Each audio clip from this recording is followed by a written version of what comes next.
একটি চক্র খুব সুকৌশলে জ্বালানি কিংবা বিদ্যুৎ সেক্টরকে অস্থিতিশীল করার জন্য সক্রিয়, বেশ সক্রিয়। তারা বিভিন্নভাবে বিভিন্ন বিভ্রান্তিকর বক্তব্য উপস্থাপন করছে। সরকার কিন্তু একবারও অস্বীকার করেনি যে বহু মানুষ, বাংলাদেশের বহু মানুষ এই মুহূর্তে বিদ্যুৎ ও গ্যাস সংক্রান্ত বিষয় অনেক কষ্ট ভোগ করছে, আমরা জানি এটি। তবে আমি মাত্র উল্লেখ করেছি, আমরা সামগ্রিকভাবে একটি ভঙ্গুর অবস্থা বা ব্যবস্থা আমরা উত্তরাধিকার সূত্রে পেয়েছি। বসুন্ধরা টিস্যু অশুদ্ধতার বিরুদ্ধে এক বিন্দুও ছাড় নয়। গ্যাস বা জ্বালানি বা পেট্রোল, সামগ্রিকভাবে জ্বালানি খাতে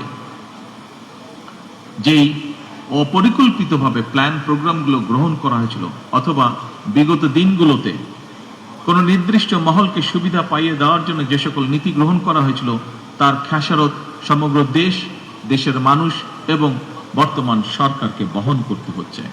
সেজন্যই আমরা এর মধ্যে কাজ শুরু করেছি। আমরা কাজ করেছি যে এই যে অপরিকল্পিত প্ল্যান যেগুলো ছিল, যা আমাদের জ্বালানি খাতকে একটি বিপদের মুখে ফেলে দিয়েছে, কিভাবে সেটিকে সঠিক করে নিয়ে আসতে পারি, আমরা কিভাবে এমন একটি পরিকল্পনা আমরা উপস্থাপন করতে পারি যা বাস্তবায়নের মাধ্যমে এই পেট্রোল বলুন, গ্যাস বলুন বা সামগ্রিকভাবে জ্বালানি খাত বলুন, এর থেকে দেশ এবং দেশের মানুষকে ধীরে ধীরে আমরা সংকট থেকে ধীরে ধীরে আমরা বের করতে পারি, বের করে নিয়ে আসতে পারি। সম্মানিত উপস্থিতিবৃন্দ, সরকার শিক্ষা, স্বাস্থ্য, জ্বালানি সহ প্রতিটি সেক্টরকে স্বয়ংসম্পূর্ণ এবং স্বনির্ভর করতে বাস্তবমুখী পরিকল্পনা গ্রহণ এবং তা বাস্তবায়নের কাজ এরই ভিতরে শুরু করেছে। বাংলাদেশের স্বাস্থ্য এবং চিকিৎসা ব্যবস্থাকে আধুনিক করতে এবং স্বয়ংসম্পূর্ণ করতে সরকার ইতিমধ্যেই প্রথমবারের মতন স্বাস্থ্য খাতে দ্বিতীয় সর্বোচ্চ বাজেটকেও বরাদ্দ করেছে।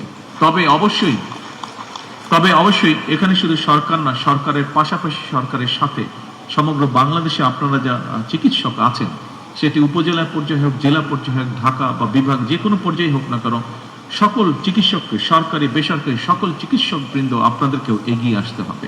আপনাদের সহযোগিতা, সমর্থন, সাহায্য ছাড়া অবশ্যই সরকারের পক্ষে এগুলোকে বাস্তবায়ন করা সম্ভব হবে না।